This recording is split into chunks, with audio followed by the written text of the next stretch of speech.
It's Wednesday night. You know what that means. You are locked and loaded here on Wrestling Inc.'s channel to talk a little wrestling here with Jimmy, with Issa, and with yours truly, Justin. Hello and good evening to everybody checking us out live. Good morning, good afternoon, and good night to any of you checking us out sometime after this. We appreciate all of you around the world. As I said, I'm here in Pittsburgh. Jimmy's up in Toronto. Issa's down in Puerto Rico. All across North America, we got you covered. We got your analysis. We got your. We're going to pontificate. We're going to speculate. We're going to predict. And you're going to like it or you're not going to like it, but you're going to watch and listen anyways. Ladies first. Issa, how are you doing tonight? I'm doing great. It's been beautiful. I just took a break, got to enjoy my beautiful island. It was 90 degrees, cocktails by the beach. I'm refreshed, ready to go. Hey, yo. Jimmy Korderas, Toronto living. What's going on up there? Same old, same old. It's winter up here, so you get your winter weather, and that's hey, you know what? I grew up with it all my life, and I'm, indifferent. Let's put it that way. I'm used to it. Yeah, you're indifferent. Yeah, I like that. I like that. What about you, Justin LaBar? How are you in Pittsburgh? Well, as I told Jimmy just before we started, today was again it was like 71. I spent rarely cold for this time, like rarely hot for this time of year. Yeah. But I didn't get to enjoy too much of it. I was stuck mostly either in a boardroom or inside of an arena today. Oh, fun! That's where I will be for the next few days. But hey, that's all good. Makes enjoying tonight all the more important for me. Right. As the next few days are going to be a grind. Before we get into Dynamite, we will touch on some news headlines. Before we get into some news headlines, here's my reminder. Again, love the support for the podcast, this one or any of the other nights here on the Wrestling Inc. channel. Please leave a 5-star review on the channel. Leave a comment on the podcast. Tell a friend, tell a friend, tell a friend. Maybe they tell a friend. And this thing keeps on growing. Again, if you're watching us live, we appreciate it. But on the archive, video or audio, whatever you fancy, you can enjoy this. And we hope you keep sticking with it. And I love for you, as always, as I say, this tweet at me or any of us and let us know where in the world you are. What are you doing? Are you at work? Are you commuting? Are you just bumming around the house? What is it that's keeping this podcast part of your routine? So love to hear that.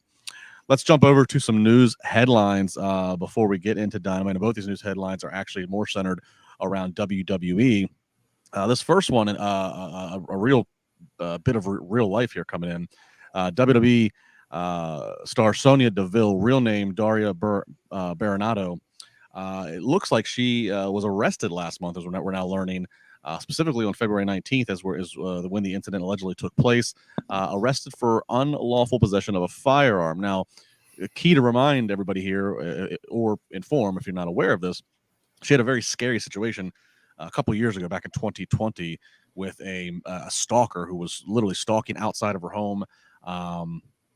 Who had the intent to kidnap, and it was a whole big thing. It was really, really scary. So she had since, after that, she was granted an expedited permit to carry a handgun in her home state of Florida. That's key. So she has this handgun cleared to have it in Florida. Well, it looks like she had traveled to Atlantic City. She had just recently announced an engagement. She had traveled to Atlantic City to celebrate this big occasion, and there was a mix-up with the valet attendant that resulted in the attendant searching her glove compartment in an attempt to identify the owner of the vehicle via registration. The handgun was found in the glove compartment, and then authorities were contacted.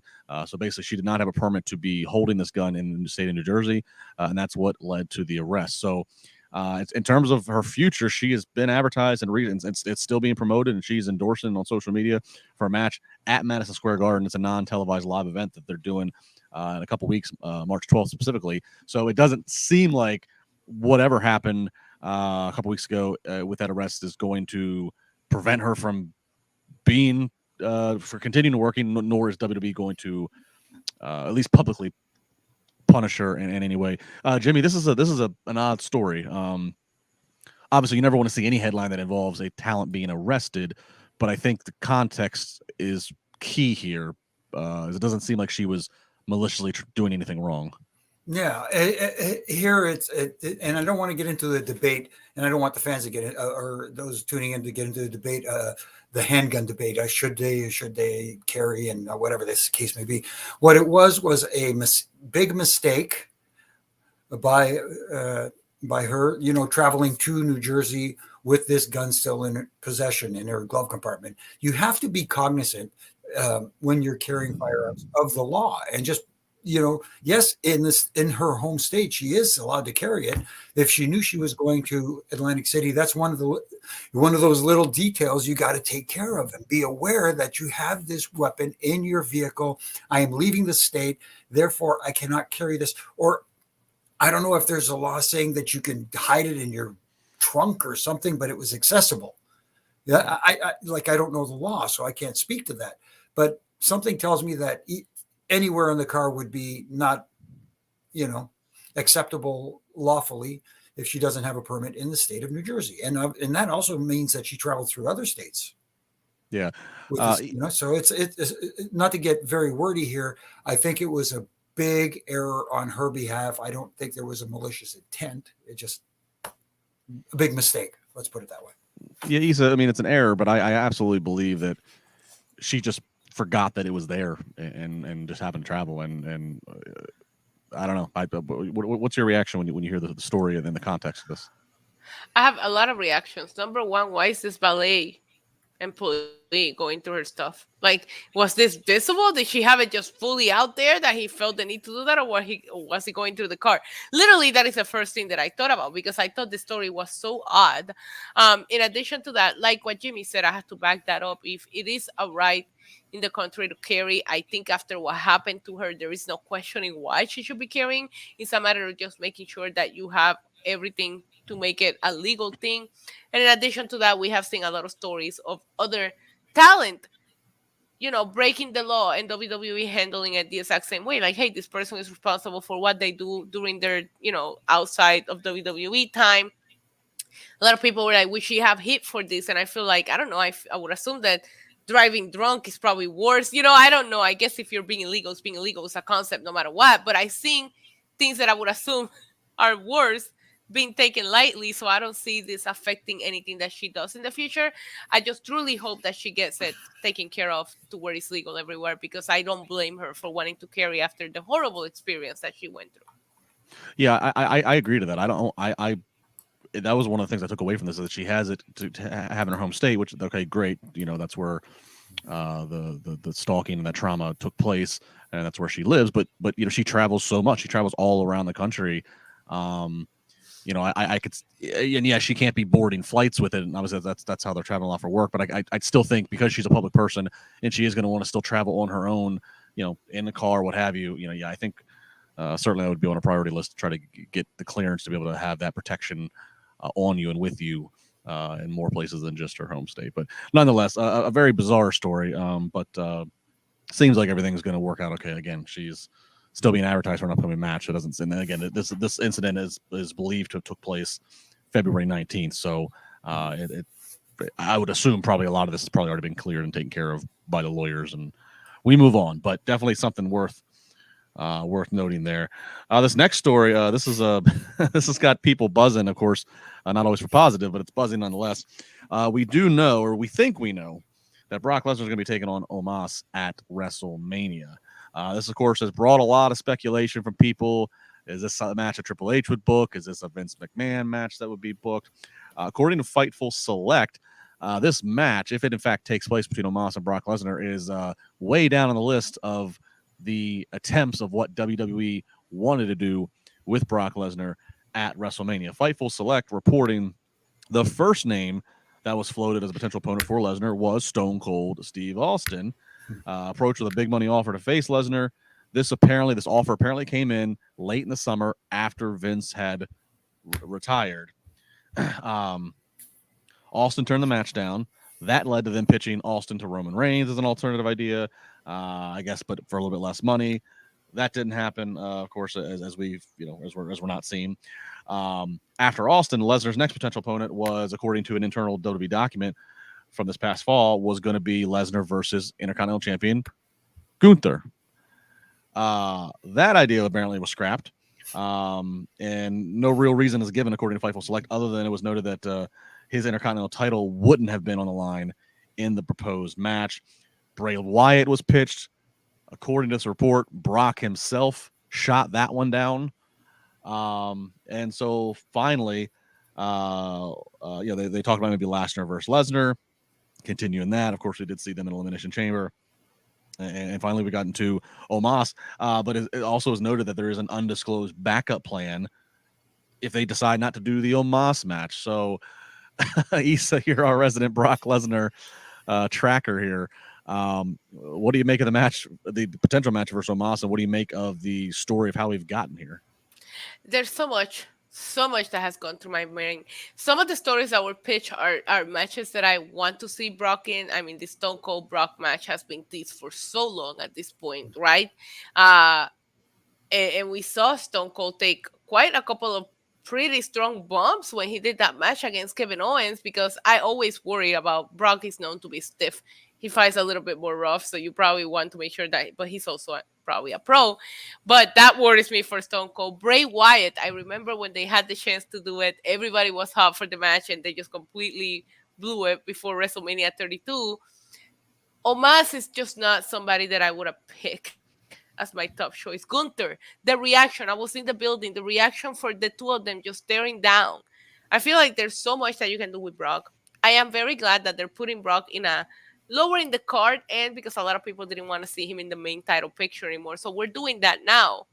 Omos is just not a match that makes me go, oh my God, I'm going to buy this PLE. I'm going to subscribe to Peacock. I'm going to go to this event live. I don't know that it would do that to a lot of people. So, yeah, I feel like everything that was pitched was better than what we might end up with. And that's just that. That's not a match I want to see Brock Lesnar in. We'll see how it goes. Jimmy, you and I have talked about Brock versus Omos on Monday nights, and I think we're both kind of in the same field. It's not our favorite, but it is a fresh opponent, and there is a potential to really build an attraction here of what can Brock F5 this guy, Katie Suplex, and all that stuff.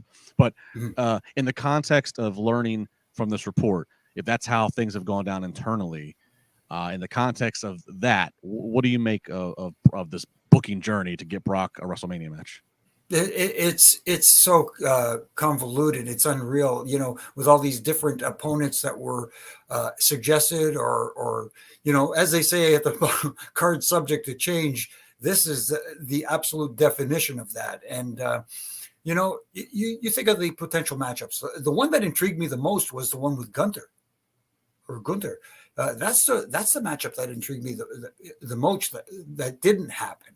You know what I mean? Like, yes, the Stone Cold one would be cool, but at the same time, like Issa said, Brock, doesn't work light. Let's put it that way. And, Stone Cold is, coming back for a match. So, there is that potential to get injured. So I could understand why Steve wouldn't want to work that match. Not because he thinks that Brock would intentionally want to hurt him or anything like that, but it's the possibility of it happening increases when it's someone who works the way Brock works.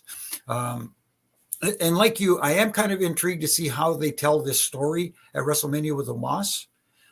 But he wouldn't have been my first choice. Let's put it that way. I would have rather seen him. I would have rather even seen him against Bobby one more time, because they left that open-ended kind of at Elimination Chamber in some kind of match like we talked about, a pit match with a special guest referee, like someone like a Ken Shamrock or something like that.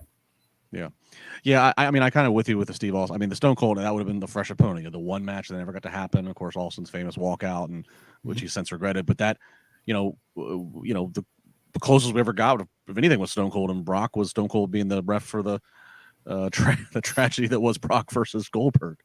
But I agree. Steve having such a delicate and bad neck, and just the way of what you got to take if you're going to work a Brock match. I can see why that would just not be appealing to do.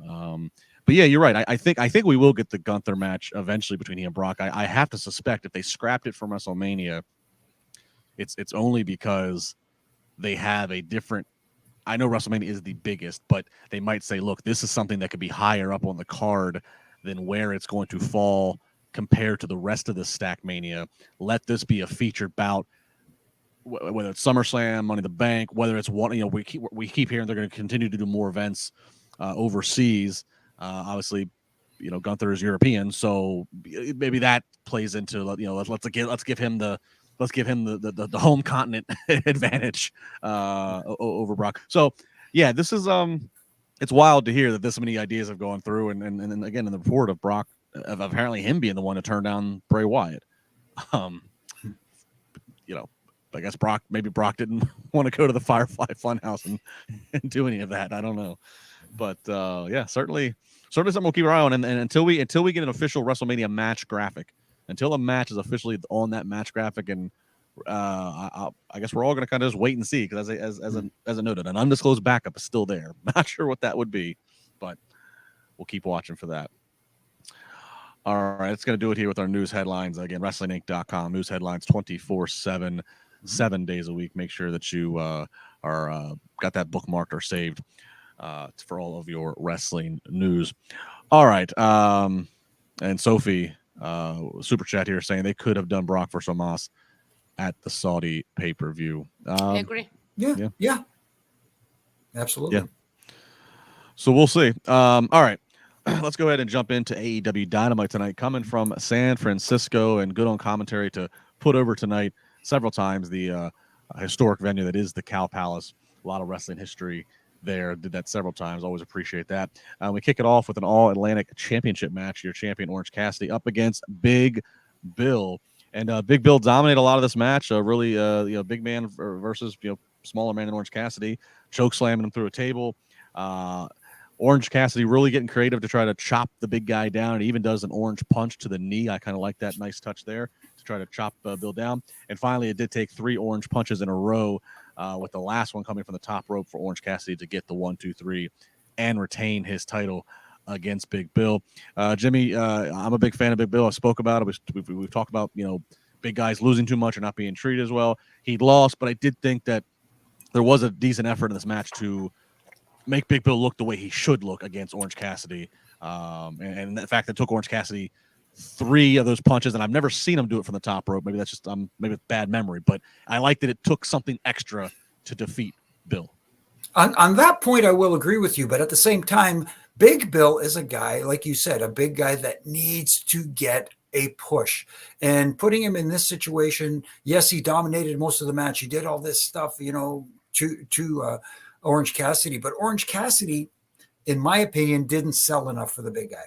Yes, he went through the table. Yes, he did all this stuff outside the ring to him. But at the same time, he kept coming back from everything. And especially going into the finish, I didn't think he gave enough, did enough selling for the big guy, little guy scenario. That being said, I don't think this match did any favors for Big Bill, despite the fact it took three punches and the third one coming off the top. Still, I don't want to say this is the Wardlow syndrome, because they seem to be trying to reset the dial with Wardlow. But at the same time, again, no favors for him. I think this match did more damage in his future than helped him. Let's put it that way. Because like we always say, you can get over without going over. He didn't get over or go over in this match. Issa, do we need to get Big Bill out of this, being part of this stable with Stokely, where nobody else really seems like they're winning much anyways? So at least, again, not on Dynamite. Yes, and we need to get him away from having to sell from. It's so realistic. I'm sorry, I couldn't get into this. I'll say it. You opened Dynamite with Orange Cassidy for, I think this is 3 weeks in a row. If I didn't have to cover it, I would have flipped the channel. Like, you gotta pace it differently. You gotta mix it up. It's the same thing over and over, So just the fact that we hear the exact same music we heard last week and the week before, a lot of convoluted stuff. The selling on Orange Cassidy was not convincing enough. Like, you have this big, intimidating looking guy, and you're just like getting right back up from a table spot. He did look dead for like 3 seconds, and then he just came right back up. And I get your point. Like, it did take a lot of offense for him, but it felt predictable. I didn't like the selling. I could not get into this match at all. And I also didn't think it was a good start. It wasn't a good opener. Well, I'm okay with them starting with Orange, because apparently that does something every week. Justin, every week. I mean, they don't need to do it again next week. But I can understand he apparently does some. Apparently numbers dictate that he does pretty well with the audience. But I agree. Yeah, because they're watching Big Bang Theory. But I do agree. I want more for Big Bill. I feel like they got something there. He's a still a young guy in great shape. He's got his life on a great path. And again, he's got, with the audience, with the wrestling audience, he's got credibility. He's been, he's been on some big stages. So yeah, hopefully, I don't think this group. So is if you're still watching Big together. Bang Theory and you stayed over and you watch Orange Cassidy just roll out of the ring for the first 5 minutes of Dynamite, you will stay. If you weren't a wrestling fan, LaBar, let's just suspend your disbelief for me for a second. And you watched him just roll over and run around the ring, you will stay in the channel. Like, that will draw numbers. That will sell pay-per-views. This is a go-home show. For a pay-per-view, we have 4 months to build. And that will make you stay and watch the pay-per-view. I've been a wrestling fan. I've been a wrestling fan for 32 years. I can't put myself in a hypothetical if I wasn't. Yeah, you a fan. can. You should be able to if we're doing this for a living. Yes, you can. I'm not good at that one. That's a hard one for me to. It's hard for me to judge because, like you said, if it's someone who's not a wrestling fan and they tune in, they see the Orange Cassidy character, I don't know if they could buy into that character. Not the character, just the whole doing that thing for like 5 minutes straight on the opening of the match. If anything, maybe send Big Bill out first, because if you want to do the whole non-wrestling thing, let me. If you're a dude, you're looking at this dude who's like, oh my god, that dude's jacked. If you're a girl, you're probably looking at this guy like, holy shit, like who is he? Right. So that would be my guess. Then have Orange Cassidy come out. Exactly. Or don't do the whole let's just roll out of the ring and do this whole running. That's a picture-in-picture spot. Not what you open the show with. That's my whole point. Save it for the picture-in-picture when nobody's watching. But if I just tune in or I stayed over, then let me see the whole, okay, this little guy beat this big guy instead of just playing the whole, I'm just going to run around the ring. It's hard to get into if that's how we're going to start the show. Right. Sheldon Jackson with the super chat, $4.99. Thank you, Sheldon, saying the All-Atlantic title seems pointless at this point. At least when Pac was champ, he defended it across Europe, and now the title is just there. I get his point, but at the same time, that's not the issue I have with it. With Orange Cassidy as the champion, it almost makes me feel like I'm watching a different version of the 24/7 championship. It's more haha than it is like a fight like we saw later on in a championship match. But we'll get to that later. Yeah, I will say. I mean, the TNT title, even though it's there's been some questionable booking to it. The TNT title at least does have some credibility to me. Obviously, the world title is a world title, but yeah, they got the All Atlantic title. Then they have the fictitious FTW title, which is not really why. Up against this match is for the FTW championship. Let's stop. I know we're big ECW fans, Tony Khan, but I don't think we need the FTW belt. We'll get to that later. We get to, I'm going to combine two segments here as one thing to touch on. They immediately go to a promo that was recorded just after Dynamite went off the air and Moxley got backstage, a promo where he is still dripping the fresh blood from the wounds. He is on a set of steps, and it is just raining blood on several of these steps. All I can think is I hope to God they clean and sanitize that as well as possible for that building. And he's just screaming, obviously hyping up the Texas Deathmatch that's going to be between he and Hangman Page. And then later we got a pre-recorded promo from Hangman Page and a bedazzled Willie Nelson shirt, by the way. Want to point that out. And he cuts his promo. Again, I'm not going to go into the minutia of what they said. Both men are just ready to fight and fight to the death and bleed in this what's going to be a very violent Texas death match. We have to assume. Issa, this was everything on the card for the pay-per-view did get some sell tonight. They addressed everything. How did this come over? How did this go over rather with you for the final sell of tune in to watch this death match?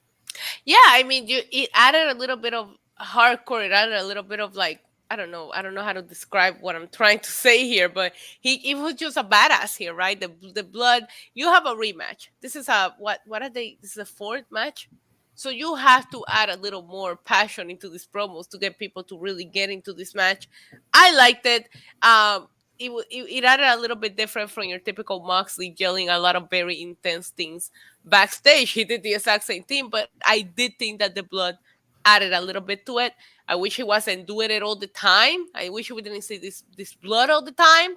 But does it add to it? Yeah, it does. But again, this is the fourth time we're gonna see these guys going at it. So I enjoyed the intensity of Moxley more than the bedazzled shirt and the spit on the ground thing later. Jimmy, I'm guessing Texas Deathmatch is not your first choice at the buffet, but we're gonna have one. There's story here. There's a lot of story and history behind Mox and Page. So what lane are you in as we are days away from this? I'm not in the right lane. I'm not in the left. I'm in the middle lane. Let's put it that way. I am looking forward to this match because, like you said, there is a story behind it. There is intensity behind it. But I couldn't help thinking that when I saw this video segment of showing him from last week, look, he's not even live on the show tonight, and we still get him bleeding John Moxley on television. It's almost like a running gag now. And that's the thing. And Issa said, yeah, it made it feel special. It did it, though. It's still, I don't know. He needs to stop bleeding for at least a few months before I wouldn't we say see it special, again. Jimmy. I think it added intensity. Yeah, okay. Right. Yeah, that I will definitely agree with. It did add intensity, but at the same time, like you said, when you see it constantly every week, how much intensity does it add? You know what I mean? Yes, it does add a little bit of intensity because you're seeing it there. It's dripping, and the camera even panned down to the stairs where it was dripping, and you can see it actually dripping. Yes, I am looking forward to this match, but I don't know how they're gonna, How are they going to top? Yeah, I mean, you're promoting a Texas Death Match, yet, and for the 4 weeks in the past when you've had just normal regular matches, you're bleeding like a stuffed pig. So it's like, yeah, if you bleed any less than what you have on free Dynamite, consciously or subconsciously, I think to some fans it's gonna be a little bit of a disappointment. So I'm morbidly curious to what they're going to do. But imagine you had the crazy person screaming on the stairs, leaking blood everywhere, against the guy peacefully talking in the horse ranch with a bedazzled shirt. It was weird. Yeah, I'm glad they didn't show him back to back. I'm not glad they at least let an hour slip right? Right? Talk about opposite ends of the spectrum, huh? That would have been like an SNL skit. The bloody guy screaming in the stairs, and then and like some soft, calm music from the horse farmer. All right, so that was our sell to the Texas Death Match. Next up is the sell to the Trios title. We get what is the start. We hear the Kansas song and the start of the Elite's entrance, and then it's immediately cut to black. Everything's silent. Lights back up, at least partially. We see the silhouettes of the House of Black standing behind them. Lights back off. It's more of that mystery of use your imagination. What terrible things are being done in the dark. Lights back up. The Elite are left lane. House of Black standing there holding the titles. Issa, I thought this was well done. It was quick. It didn't need to be much longer. It gives us a little bit more juice into this trios match. I don't know. I thought this was well done production wise. It was very well done until we turned the lights off later on for something completely different. I wish we would have not done that later on because I actually did think this was efficient. I liked it. House of Black looked badass. It was a great way. They typically don't use the Elite this way. So I did think it added a little bit of a holy crap factor, like in the middle of their entrance. I always we're suckers for entrance as wrestling fans. So you can't take that away from us. And they did that. It was going great until we saw lights go off again later on, and later on it takes away from the moment you did it. But at this point, without watching the rest of the show, I actually really like what they did here. And then they did the continuation later on. I'm sure you'll get into it, but we saw them take the titles, and later on they cut a backstage promos while still having the titles, making it appear that they really did steer these trio titles from the Elite. So I thought this was okay. I liked it. Yeah, Jimmy, I like the portion of this. Part of this I liked is like I briefly touched on. I like the fact they let the beat down be in the dark, and you didn't. And the viewer at home, which is the more important thing, the viewer at home didn't see anything, only heard a little bit of grunting and groaning. That's all you needed. Like you said, sometimes you don't have to show everybody everything. Leave it up to the imagination. And now, like you said, the lights go out. When we come back up from the darkness, the Elite is laid out. What did they do? How did they take him out? It leaves all those questions, and you want to find out more. You want to tune in more. You want to see where this leads to. And that's what we talk about all the time here is storytelling, telling a story, getting people invested in the story that's going on and wanting to tune in to see what happens next. And I think they did that very well tonight with this segment. Do either of you think there's any chance the Elite drops these trios titles? Probably not. No. I mean, I think it would definitely benefit. You know, The House of Black, the absolutely. House of Black. Yes, Yeah. absolutely. But at the same time, I don't know. They are a hot commodity right now in the Bucks and Kenny Omega. So who knows? Yeah, I mean, I know they lost a few months of having the Bucks and Omega with those titles because we got stripped of them for a little bit of time there after everybody got sent home after the Brawl Out thing. But I think the Bucks and Omega are going to still be as over as they're still going to be as over as they are, even if they lose the titles. I mean, I think this is a chance to. I mean, like let's strap some consistency to the House of Black here. That's how you book the finish. All of a sudden, it looks like the big comeback by the Bucks and Kenny Omega. The lights go out when we come back up. Whoever is legal in the ring is laid out. Cover 1, 2, 3. What happened? All right. You know, the referee can't call what he doesn't see. Well, that's great. You know, like but then again, do they call anything? No. Don't get me started there. Don't get me started on that stuff. Well, not only do I agree with you on that, Justin, I feel that every once in a while I want to see Omega back on the solos aspect of things, and then being tied down to this trios title, even though we know he has another championship. I would like to go back to see Omega have a solos run and with them doing this. So all I'm trying to say is I wouldn't be opposed. I wouldn't be opposed to the Young Bucks going back to the tag team division and Omega going back to having solo runs right now. And real quick to jump back, since we kind of can work our predictions in, because last time we'll talk AEW with the Texas Deathmatch, Moxley and Hangman. Who's getting the victory? Moxley. All right. What about you? I would like to believe that they would finally give Hangman something here and try to get this back. I don't know. I feel like I don't know, but going into this, for all the reasons we just joked about a minute ago, going into this, I feel like Hangman's going in to a gunfight with a knife fight. With a knife. Yeah. We'll see. Yeah. All right. Face of the Revolution ladder match. We got Ortiz, Eddie Kingston. They kind of quickly fight off and disappear, so they're not really much of a factor in this. We got Takeshita, we got Sammy Guevara, we got Powerhouse Hobbs, of course, local guy from the Bay Area, so he's got the crowd behind him. We got AR Fox, we got Action Andretti, we got Commander with a K making his debut. Hobbs is over like we're over with the crowd. This Commander, this Luchador Commander does some just amazing spots. Walks half the ring, essentially 2 sides of the ring on the top rope to then dive off onto his opponent's outside. Then runs the top rope and does a shooting star press onto I forget who it was off the top of my head, but they were on a ladder. It's AR Fox, who's on a ladder that's bridged on the outside. I mean, just some scary moments. Blue Thunder from Takeshita off the top of the ladder, and then a spot that Action Andretti I think did to Sammy, where it looked like Sammy's head was going to slice the side of a ladder. Crazy match, definitely one you got to go see. You have to see it to believe it. Total respect to everybody that was in this match for putting their bodies out there for the crowd. The end is going to come though. Hobbs taking his body and bulldozing Takeshita and the ladder to the point of where the ladder is bent so badly it cannot stand properly on its four legs for him to then climb it. So Hobbs climbs. We got the referees to hold it. Right on Hobbs camera. climbs. He gets the title, or excuse me, not the title, but the brass ring. Gets the brass ring. He's going to have a match for the TNT title next Wednesday against the winner of Samoa Joe and Wardlow.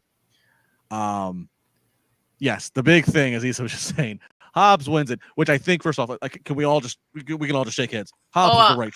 He's the right choice. I love the finish. Love the finish. Love who won. I love who won. Not the finish. I love who came out victorious here. 1000%. Hobbs is the right choice. They showed some vignettes over the weeks trying to kind of tell a backstory of him. He's a local guy, so it's a good timing to do it in front of the crowd. And commentary alluded to this. He has history with both Joe and Wardlow, so it makes sense. It doesn't make their match Sunday predictable based upon who their next challenger is. Right. But let's talk about the thing I know we all want to talk about. Well, one of the themes I have of tonight's Dynamite is visuals. There were some good visuals tonight, which I'll touch on some of them as we go, and there was some bad visuals. One of the good visuals, as I said a minute ago, the seeing the House of Black standing over, in the silhouette. A bad visual, Jimmy, is Hobbs is standing there, and okay, if you choose to do this, fine. Just don't shoot it and don't show it on TV. Hobbs is standing there to grab his brass ring, and he has all the referees, all the zebras clutching at the ladder to hold it steady. It looks like the referees are giving him an assist. Right. It's just a weird visual. It takes away from the triumph. It takes away from the hero shot. No, I agree with that. And yes, I understand that it's done for the safety of the talent, but at the same time, then don't use an 8-foot ladder. Use a 10-foot ladder. Use a 12-foot ladder. Make the ladder what helps you get the brass ring, not the referees. It looks like they're biased when they do stuff like that. And it looks like they're, again, like I said, I get why they're doing it, but from a visual standpoint, it looks like you said, it's an assist from the referee. It's like going down to count and having your hand on the back of the guy covering 1, 2. You know what I mean? Yeah. That's how it kind of feels, and it's just not a good visual. I know in the moment, a lot of adrenaline's pumping. You've just done this crazy match. I know in the moment, I'm sure maybe he thought something different once he went through the curtain of what he could have done differently. But I guess the hindsight 2020 is, if you see the ladders that bad, just take 30. You got 15 other ladders out there. Take 30 seconds and get out and grab another one, and climb. I mean, that's, I don't know. Again, I know we get to hindsight book this, but that was the one thing, and I know it wasn't the only one. The visual is just like so. It's a cross between Issa. It's a cross between, like Jimmy said, the referees. It looks like a bias. It's like a cross between that or mommy and daddy are holding your hand. They have to the stuntmen have to stabilize the ladder so you can do the I don't know. It does take something out of it. Referees have been holding ladders for years. We don't see it in the production. It's all production. You have visuals. I have production on my notes where it was like, there's a lot of my complaints. I find them. Yes, we talked about maybe they should slow down with the blood, but I would rather, if you're going to keep bleeding, at least don't show how it's happening. There's a lot of little things that AEW could just change that could really change the product. Because like you said, so much respect for everybody in this match. So many insane spots. But when it was followed by a big flaw on production, it really takes away from that. So it does take away a little bit. But again, I love some of the spots. Commander was insane. And I love the Powerhouse went over here. I want to see what happens with him, following this. That brass ring looks absolutely ridiculous too. Like we gotta do something different there. It just looks like a golden toilet seat. We get it. It's a cute jab, but again, presentation is a big deal. It looked like a cross between a golden toilet seat, or it looks like one of those things that you'd use to save yourself in the ocean. They toss you to, or something you'd use to sit on a park bench or something. That's it's just not. It's not cute. It's not cute. I think I popped for it the first time because it was like a literal brass rail, and everybody was like, "Okay, good job." But let's tune things up at this point. And then of course to just add more fuel to the fire or add more potatoes into the 10-pound bag. Afterwards we got the aftermath where Hobbs is walking up the ramp towards Samoa Joe with the brass, whatever ring, we'll call it brass ring. And then, Wardlow comes out and there's a big schmoz, and, one of the worst jobs in the world in AEW is being a security guy that has to break up a schmoz. And just a lot going on. There was a lot of times throughout the night where they just didn't give things time to breathe and let the audience absorb and enjoy what they just saw before moving on to the next thing. It was like, okay, moving on. We got to go. Yeah, we should note Samoa Joe was on commentary. And this is the only, this was the time for them to promote the Joe Wardlow match. So that was them doing this, having Wardlow come out. And that's how they felt they needed to get it in there. So does Wardlow take back that TNT title, Issa? I hope so. Jimmy? I don't know. I kind of like Joe as champion and being sneaky in some form or fashion. But this being a 3-way match, he doesn't have to be the one to eat the pin, at least, anyway. Right. No. Well, no. Hobbs doesn't. It's just Joe versus Wardlow, right? Hobbs. Hobbs is next week. Oh, that's right. Right. Sorry. There's another 3-way coming up with the ladies. Sorry, I got a little confused there. It's all good. But it all depends again on how it's done. They missed the boat a little bit with Wardlow. Is this a chance to get them back on track? And if they do, does it feel like it's just them trying to right a wrong they did in the past? In some fans' eyes, it may feel that way, to the enlightened, but to the casual fan, maybe if there is one going to be tuning into this, maybe they'll grasp the Wardlow character the way he should be. Yeah, I think. I mean, they did not capitalize on the lightning in the bottle that Wardlow had last summer. It slowed up, and then it looks like he got hurt, so that made it even. That then has him take the title off of him. This is the chance to reheat it and get back into it. I think you give the title back to Wardlow, and then you know what? I'm not saying forever, but if now Ring of Honor officially kicks off now more regularly, I would if you're paying Samoa Joe, I think you're going to get more impact out of utilizing Samoa Joe and trying to your ROH brand that you want people to pay for to watch, and he's so synonymous with ROH. I would move him over there for a little bit because I think otherwise he's just going to get. I don't think he's, unless you're going to make Samoa Joe world champion. I don't think you're going to. Samoa Joe's not going to make the difference on Dynamite that he could make for something that's behind a paywall in the Ring of Honor. So that's the way I would treat things. Again, if I was booking, so I'm going to go Wardlow as well for Sunday, and then Wardlow versus Hobbs next Wednesday. That's a hell of a that's a hell of a visual right there. Right. All right, we get Chris Jericho versus Pretty Peter Avalon. Of course, Peter Avalon tried to go to the ring last week, and Jericho attacked him. So there's a little bit of at least reason of why Peter Avalon would have a problem with Chris Jericho. Jericho wins pretty easily here. After the match, he tries to do the beatdown with Floyd the Bat. Ricky Starks comes out, gets Jericho out of the ring, but then Ricky is distracted by Jericho, and Hager and Daniel Garcia attack from behind. Of course, they're getting their licks in now because they are banned Sunday from ringside. Jimmy, again, they kind of at least were, the numbers game again, once again, outdoes Ricky Starks, which that's the thing that he's trying to move away from this Sunday.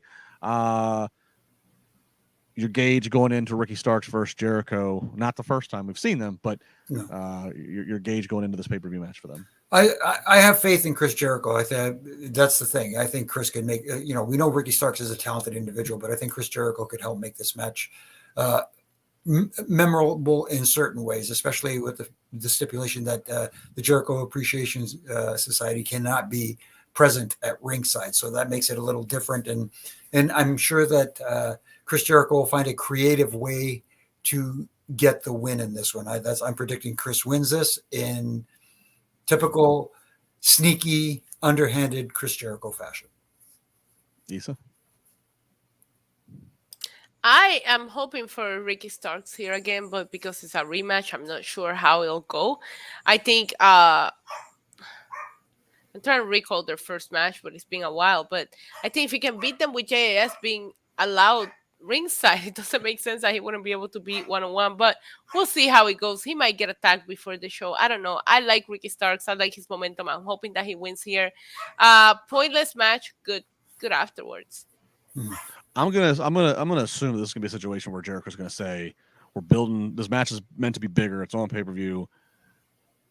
I'm gonna hope that Jericho's gonna say, "It doesn't make sense for me to win. It makes sense for you. Let's get you over here." So I'm gonna go Ricky Starks, and that's where I'm gonna settle after my prediction. Okay, but I'm just hoping that if Jericho does go over, which I think he might, it's a very sneaky and underhanded way, and I hope it's not the crappy ref distraction. Oh wow. Tina Miller had a super chat here. Let's talk about this. This is going on social media right now. AEW just showed a video of Eddie Kingston saying he quits AEW. She says she's heard some spoilers about him in Ring of Honor. Wasn't going to buy Honor Club, but now she will. Yeah, I saw on a timeline here. I saw that he's being interviewed backstage, kind of near the exit door of the arena. I couldn't listen to it because we're here on the air now. But I mean, that's an interesting situation. Obviously, Eddie Kingston. Eddie Kingston's been very vocal online and in interviews of supposedly saying things that the office doesn't want him to say, and he's kind of a rebel any which way. And then if you actually look at tonight, which that all could be storyline, but then you look at tonight, and he was like quickly taken out of that. Yep. That immediately, him and Ortiz. Mm-hmm. Yep. So that would kind of, I mean, and maybe so it's hard to kind of, this is actually kind of hard to differentiate. Are we leaning into something? Are we leaning into that he quits AEW, but he invades Ring of Honor? That would be something to get maybe people buzzing, as Tina just said. It would get her attention. Or, I mean, I have to imagine it's that, because I don't understand why they would shoot something. If there's truly is problems with the office, I why you don't give them mic time, Right, exactly, and that's exactly what I was thinking. This has to be some sort of angle, because you don't shoot a shoot. Yeah. So so for those of you Eddie Kingston fans, Stay tuned. Stay tuned, and maybe that gives more rub over to why you need to pay to see to Ring of Honor. Right. All right, here was a masterclass in heat. Renee brings out Christian Cage, who did not have to. I mean, it just has the crowd in the palm of his hand. Said he was done. He had moved on from Jungle Boy until he heard Jungle Boy say earlier this year that this year Jungle Boy was going to win a singles title. And Christian said, "No, you're not. I'm going to win a singles title in 2023." Proceeds to run him down, takes shots at Jungle Boy's, of course, famously deceased father. Christian delivers a line saying, "Your generation treats my business like a video game." Christian continues to go on, just talking about the importance of business, the importance of money, why he's still on the top of his game. Just wonderful stuff. And then challenges Jungle Boy to a fight. He kept saying fight on Sunday. Lights go out. We then see Jungle Boy on the screen digging a grave. We see flashbacks of the history and clips between he and Christian. And then then it shows a tombstone with Christian Cage's name on it. He said there's a lot of story here. And Christian's getting a lot of heat. But I know, as you alluded to earlier, the transition into the Jungle Boy stuff, a little tricky. It was all fun and games until Jungle Taker showed up. Jungle Taker. That's all I gotta say. I thought Christian Cage was doing an excellent job. I loved the heat. The crowd was barely letting him speak. The chants, it's beautifully done. Then you automatically turn the lights off, which, as I mentioned, we already saw earlier in the show. I know that's one of Jimmy's little things that you always mention. And then it was, it just felt very Jungle Taker, and I'll leave it at that term. Jimmy, I hope that every heel in that locker room is picking Christian's brain. I mean, just you watch that. How do you not want to pull him inside and say, "Give me some little tricks and tips"? Exactly. It was a master class on how a heel should present a promo. And like you said, that line where he said, this generation treats this business like a video game. I treat it like an ATM. Mm-hmm. He basically saying he's in it for the money, and he knows how to make money in this business. And he does, as a genuine heel. And everybody, talks about, wow, there's no real heels anymore. MJF is a real heel. Christian is a real heel. They still draw money, and people are intrigued right now, and they want to see Jungle Boy get the better of him. And that's the whole idea behind it. Mm-hmm. And like you said, Issa, they could have gone to this video package and him on the screen doing what he was doing. They didn't have to kill the lights for it. All he had to do was, "Hey, Christian, over here, remember me?" And then just show him digging or whatever, if that's what you want to show, if that's leading to a certain stipulation for this pay-per-view. But killing the lights again, you did it earlier in the night, so this time it just lost a little meaning. Let's put it that way. Yeah. And maybe again, we get to hindsight book this. Exactly. Maybe just let Christian's promo stand alone, and then later in the night show that Jungle Boy almost as a response. Mm-hmm. Yes, they did. They did a good job with that when it came to the Moxley and Hangman. I think in this particular case, it maybe would have helped a little bit more. I just didn't. I could have done the video package with maybe MJF saying some words without the trouble and the tombstone, but there's just nobody's ever gonna do it better, so just don't try it. But imitation is the best form of whatever, that's what they say. Okay. But again, they didn't give stuff time to breathe. Yes, right. I get it. This was a go home show to the pay-per-view, but still, it doesn't mean you have to cram everything in tonight. And it felt very random. Like you're just like, you were gonna tag team like last week, you hesitated, and now you're turn into the Undertaker. It was weird, but I love what Christian Cage did, so I did enjoy this segment. I will say that. So I mean, I think this is happening Sunday. He kept saying a fight. So what do we expect? Are we does Christian still get the better Jungle Boy to drag this on? I mean, people definitely want to see Christian get his ass kicked, but you might be able to make a case that you could get more business and programming out of this beyond this weekend. In which case, Christian would need to find a way to, outsmart and out heel Jungle Boy. What say you, Jimmy? What do you think is going to happen if these two get in a fight? I think like you said, this has the opportunity to become an elongated rivalry, where Christian just keeps escaping by the skin of his teeth and putting one over on Jungle Boy. And then when Jungle Boy finally gets his retribution, make it a huge deal. Yeah. Issa?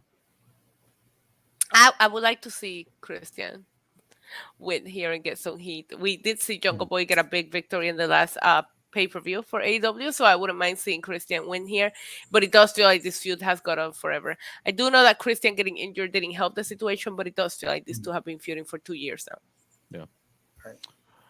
All right, so we'll wait and see. All right, we got Matt Hardy challenging for that FTW title up against Hook. Ultimately, here, ref is distracted. They end up hitting Hook. They end up hitting Hook with the cast. Sorry to cut you off, Justin, but I just wanted to mention that the referee distraction was not shown on television. So again, for the live audience, that's fine, but for the crowd at home wondering what the heck just happened, didn't the referee see him get pushed into the corner post? You know what I mean? Anyway, sorry to cut you off. I just before I forgot. No, they hit Hook with the cast, but it's a false finish. That's not enough to put Hook down for the 3, which makes me wonder, was it worth doing in the first place?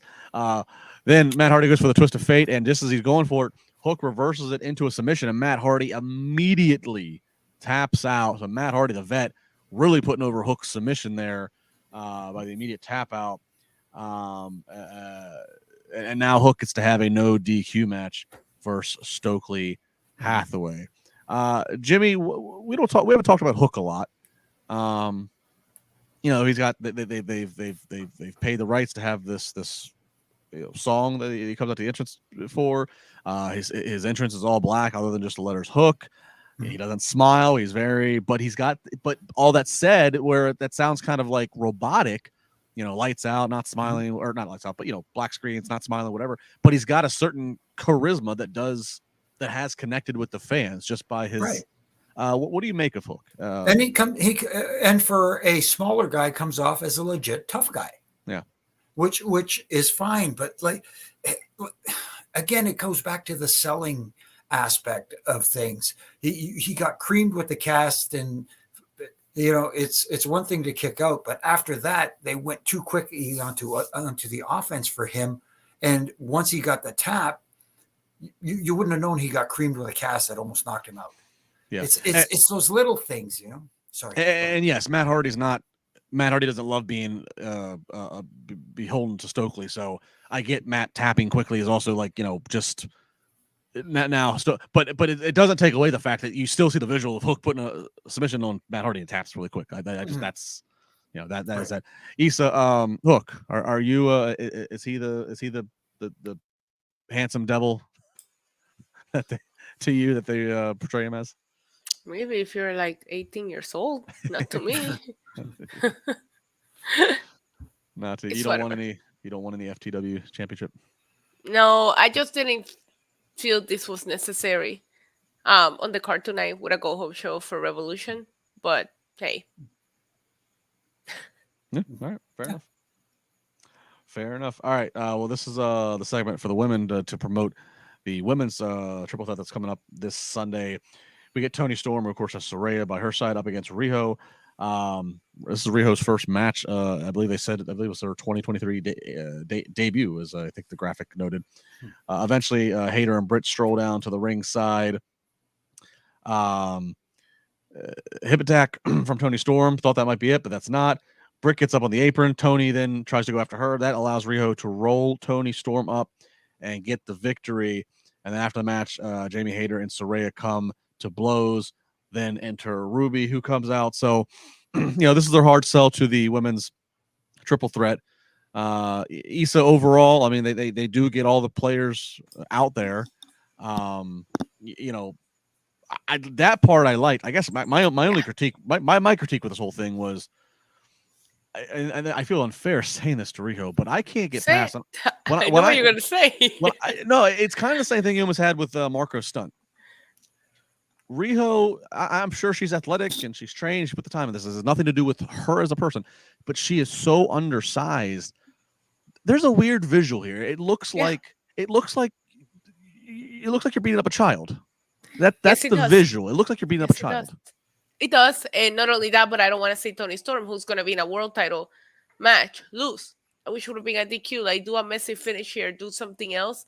But seeing Toni Storm lose, and again, it's already very hard. You talked about it earlier. Now I'm with you on this one. Very hard to suspend your disbelief here. This was a visual. This was a visual I did not like, especially with the dreaded roll-up finish. Correct. And with Toni Storm being involved in this match, I didn't like the match. I thought maybe there was a different way we could have set this up. I did like seeing all of the players at the end. I did like seeing Ruby Soho come out standing strong. I did like what they did afterwards. The match, the visuals is just not something that I can buy. It's weird. It's weird for me to suspend my disbelief. I'm sorry. But the women, again, at a different time, at a different spot in the show, 4 weeks in a row. I've been keeping track. I give them props for that. Jimmy, where are you feeling going into this triple threat for the ladies? It's one of those deals where, at this point right now, you can make a case for either of them winning, but who is going to get, the reaction that you desire in that case? And I hate to say it because there is some talented women there, but it's just that this match doesn't have me enthralled. Let's put it that way. It's one of those matches where I'd say, yeah, I'm going to watch it, but just out of curiosity to see who wins this thing. Yeah. I hate to say that. No, especially for a championship match like this, but at the same time, maybe it would have meant more if it was just a regular one-on-one match as opposed to a three-way. Yeah. This, and I'm a fan of them both individually, and not to make this a WWE thing. I was a fan of both of them under the WWE banner. Toni Storm and Saraya / Paige. I haven't. They since coming to AEW, it's just not clicking and working for me. Right. Same. Oh. When they say there's something missing. Yeah, there is something missing. Mm-hmm. And quite honestly, to see Saraya in the ring, it's great to see her in the ring, and it makes me to see her in the ring and to feel so like blah about the story and the whatever. It's like, I'd rather see you bumping in WWE again as Paige, as the woman who did some great things in WWE, made your debut the night after Mania in New Orleans, and then has a Hollywood movie made about you and your family. I don't know. I'm not bought in yet. All right, we get the Casino Tag Team Battle Royal. This is basically like it's a tag team Royal Rumble essentially. Where the teams come out in intervals. We started out with Dark Order versus Wheeler Yuta and Claudio, who seem to be going full heel. We are sticking with this vibe. Next up, we get Roosh and Preston Vance. We get Lucha Brothers after that. We get Aussie Open. We get Matt Menard and Angelo Parker. Menard has to be hurt. He has to have been hurt for months. The only time they have him do anything physical, it is very light and very quick. It's got to be. I've been tracking this. That's all I can assume. We get Top Flight. We get the Kingdom with Matt Taven and Mike Bennett. We get Danhausen and Orange Cassidy because Trent and Chuck aren't cleared to go. So that's why we're seeing Orange Cassidy again. And finally, you get Butcher and the Blade. Final two comes down to Butcher and the Blade and Danhausen and Orange Cassidy. And Danhausen, through his powers, is able to come up behind and eliminate Butcher and Blade. So they are added. Danhausen and Orange Cassidy are added to the four-way tag team match coming up Sunday. It'll be them up against Jay Lethal and Jeff Jarrett, up against the champions of Guns, up against the Acclaimed. Jimmy, what do you make of this this spin-off of like a Royal Rumble kind of format with tag teams? What do you make of the match itself, and what do you make of the booking decisions? I'm still, it's a little convoluted because you get a lot of people in the ring at the same time, especially, and the fact that you have to eliminate both members of the team for the team to be eliminated, if I'm not mistaken, right? Is that correct? Mm-hmm. Yeah. So it's an interesting concept, but getting to the finish of the winning team of Danhausen and Orange Cassidy, why should I care when earlier in the program when the other team was ruled unable to not cleared to participate in the match, and they asked OC if he was okay with entering this match, and he says, "I don't care." And if he doesn't care, why should I care? Fair. That's where I think you have to just be comfortable in the context that that's what Orange Cassidy's going to say. He doesn't care about anything. But I totally get what you're saying. But that's no, I get that. I guess it's his character. That's the peculiarness of the Orange Cassidy character. Right. I get the aloofness of the character, but at the same time, we talked earlier about people tuning in to see what's going on. If I'm tuning in and I see this guy say, "Well, I don't care," so I tell you what, I'll match you with something with Orange Cassidy from earlier in the night that I didn't say earlier. Okay. But I agree with you, especially from the lens of somebody who's not as regular of a viewer, and they don't fully understand the Orange Cassidy parameters. When Orange was having his match against Big Bill, and Big Bill had beaten on him, all this stuff, and then Bill tries to go and really put the hammer down by delivering a big boot, and Orange, because he was so beaten, kept falling, but it looked comical, and because of his gimmick, it makes everybody laugh that he's just aloof and falling. It came off more as a comedy spot, more so than he's selling the brutality of Bill's offense. Right. So I agree with you. If you are looking at it through that lens, everything shifts more to comedy. It takes away from when there is seriousness. So I'm with you, but that's my response is I guess you just have to just put an asterisk that it's Orange Cassidy. Right. But it's a fair critique. Issa, I don't know if I've ever asked you, what do you think of Danhausen? He's all right. Yeah. Yeah. I appreciate. I will say this. I maybe was late to the game of Danhausen. I might have probably came across him somewhere in the last year and a half. Same. But I found myself going down a wormhole whether to find him wrestling, or whether it was like he's got like videos of him like in the Danhausen character, of course, like making like how to make like popcorn, like popcorn, like we've all made popcorn in the microwave, like just ridiculous, stupid things. And I was like, oh, this is hey, AEW, this is RJ City kind of brand of entertainment and comedy. I don't know. I'm I'm kind of the same way. The way that I'm morbidly curious about how Mox and Hangman might kill each other and bleed, I have a comic curiosity to how Danhausen is going to be Take part the of pin. Take the pin, but before that, in this match with the level of talent that isn't it, because there's a lot of talent in this match. There's the Acclaim, there's Jeff, there's the Guns are emerging as up and comers. So this will be a one that I did not expect that I'm going to be watching, but I will watch for this. Very interesting, a very interesting matchup. Some teams that we weren't expecting, including Danhausen and Orange Cassidy. I mean, they ended up adding them tonight, so it was just a nice addition. I'm with you on that. I became more familiar with Danhausen towards his time here with AEW. I did not go down a rabbit hole. But the one thing that I always admire about him is that I knew who he was. I heard the name, and it wasn't somebody that I watched wrestling. He hasn't been in any major anything, but once he showed up, you know exactly who he is because he knew exactly how to use social media and how to market himself. So I'm excited about that. I just don't know that I really like this match. Again, it almost feels to me like the Powerhouse Hobbs. When I was okay with the team that won, I'm okay with the team with the match that we're gonna get at Revolution. I just don't know that I thought the match was like the best, but I had the same critic last week. I'll do it again. These battle royals are very visually difficult to watch when there's a lot of people in. Once it starts getting down, it gets a lot more interesting.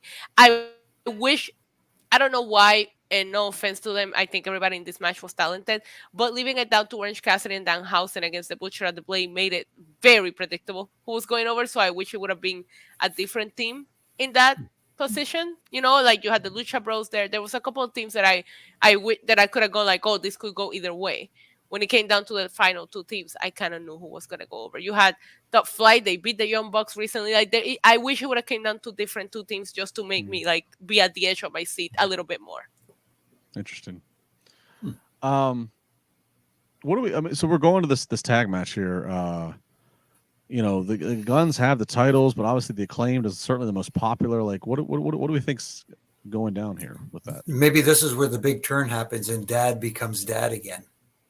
Ooh. Oh, come on. The story that they've been telling us for the last few weeks on AEW television clearly tells you that Jeff Jarrett and Jay Lethal are winning this title. I'm kidding. I don't know how it goes. I hope we see a big angle here. But I mean, I am actually looking forward to this match. A lot of talented teams in here. But I'm more curious about the Guns and the Acclaim story. I'm going to predict that at one point Danhausen's going to try to lay a curse on Jeff Jarrett, and Jeff Jarrett's going to smash a guitar over Danhausen. 1000%. You know it. It's gonna be Slapnutshausen. Yeah. I will say one thing. I did interview Danhausen, and he did not curse me. And again, I give credit to a guy like him who, you know, he's not the biggest guy, you know, and I think I even saw an interview with him out of character where he basically said that he was, you know, he'd fought as kind of generic wrestler, was pretty much getting ready to just call it quits, came up with the character, and I'm obviously extremely summarizing here. Came with this character and kind of took off his life of its own. I always give props. If you can get the amount of reaction you can get without having to take a bump, hey, that's a life that could be well lived. Looking at the chat here, the chat's kind of talking about tickets to the show here. So Sergio is saying, I thought about buying tickets for Revolution, but the card is subpar on top of the rainy weather that is anticipated on Sunday along with the show. Won't end up until 9 p.m. on top of it taking another 90 minutes. So he's saying that he was hesitating because of that. But then we have David saying, I regret buying tickets to pay-per-view. Revolution has an underwhelming card. So interesting just to hear some dialogue. You may still enjoy it. You know, hey, go in there with an open mind. Yeah. Yeah, we'll see what we'll see what happens. Christopher saying, I still think this was the best time to bring back FTR. That's one we haven't talked about. FTR, obviously they've been off TV for months. Dax does his podcast. A lot of speculation. I believe they've confirmed that their contracts are done in April. A lot of speculation about they were big deals in NXT. They were obviously big deals under the Triple H creative led in NXT. So a lot of speculation about are they Stanford bound again? Even though Dax has been very open about saying that he's formed a really pretty good relationship with Tony Khan. So I don't know. That's gonna be one of those ones to watch. See where we head out to. All right. Now it's time to sell the main event. We start with a video package. Look, we're building to an Iron Man match. I can't help but not, relate things to Shawn Brett. Had a little bit of feelings of Shawn Brett for 96. We're watching the training. We're hearing all the impactful sound bites. So we get this entire package, and then coming up after the break, we're going to hear from Bryan Danielson. Bryan's in the ring with Renee. He talks about how, first off, they alluded to a social media post that MJF made in 2014 about he was dropping out of college and going to start training for wrestling. And I'm guessing 2014 because Bryan, that was when he had his Mania victory. I'm guessing he must have referenced Bryan in some kind of almost like as an inspiration. They mentioned this post. I think they were supposed to show it on TV, but they never did. I think they might have shown it on the screen because I saw fans looking up and kind of pointing at it. So that was visual had me at a loss. But as I'm trying to figure that out, MJF's music then hits. Bryan's then listing all the ways that MJF, hates Bryan and why MJF thinks he deserves all these things that Bryan has. And then he tells MJF that MJF deserves his fiance to have left him, something that MJF revealed in a recent promo. Bryan says that he left a job previously that would have paid him for life, of course, referencing WWE. He did that to come to AEW and fight. and basically tells Moxley, or tells MJF that you better come ready to fight for 60 minutes, because if you don't, they bleeped it out, but I think it was something to the effect of I'm gonna kick your effing head in. Yep. Issa, was this the right? They were kind of pressed for time, so I think it was a little rushed, but was this the best go home final sell for this? I love this segment. I love everything that Brian said here. I thought Brian looked. I like what these two guys have done. But after tonight, I think he sells the pay-per-view. I think he sells the main event, and I think he makes Brian look like a very credible contender where he could go either way. I thought it was perfect, and he left MJF speechless. We didn't hear from MJF, which is very, very hard to do. Mm-hmm. Jimmy, did we not hear from MJF because they were rushed for time? Like, was he supposed to speak more than he did, or was this the right thing to do? We saw MJF selling the visual, my word again, to the camera. He looked a little shook. After Brian cursed at him and said what he said, MJF looked like the reality was finally setting in, that after all those obstacles he tried to put Brian through, or whatever, that MJF is not out of this. He has to now deal with this. Was him not talking that much? Was that a selling point to you? It was absolutely a selling point to me, because here he comes out. They hit his music in the middle, cutting off, Bryan Danielson in the middle of his promo. So you hear, okay, here comes the big, sell from MJF, but Danielson cut him off back and cut a scathing promo, one of the best I've heard Danielson do in his career. He was awesome in this. And I even have it written down here, no words from MJF. He was left speechless. And I loved every minute of it. And this is what sells. Here's a guy who talks people into seats and talks people in front of their screens with his words, who didn't get a chance to do so, and the other guy did. Yeah, I think it worked perfectly, because it felt like it took him out of his wheelhouse. And now, whether it was planned that way or not, it doesn't matter, because it came off really well the way it did. I think it would have lost a little bit if we would have got a reply. Yeah. Exactly. I think it was the leaving MJF speechless that made it that much more efficient. Yes. I agree with everything said. And I'm almost going to say the fact that MJF didn't really get the final word, which is so unprecedented for him, to me, that's that hint, hint, wink, wink. He did not get that final word tonight. By hook or by dastardly crook, he is going to get the final word Sunday. And my prediction is he retains his title. Issa, what say you? Give me your prediction. Who's walking out as world champion? I am going to say MJF. However, that's my prediction. I wouldn't be mad if it's Brian. So I'll leave it at that. I think MJF wins here, but I would love to see Brian have a run. I just don't think that MJF loses on his first pay-per-view title defense. And I think that MJF is going to walk out of this match looking incredible, because keeping up 60 minutes with Brian is something that is going to really make him look good.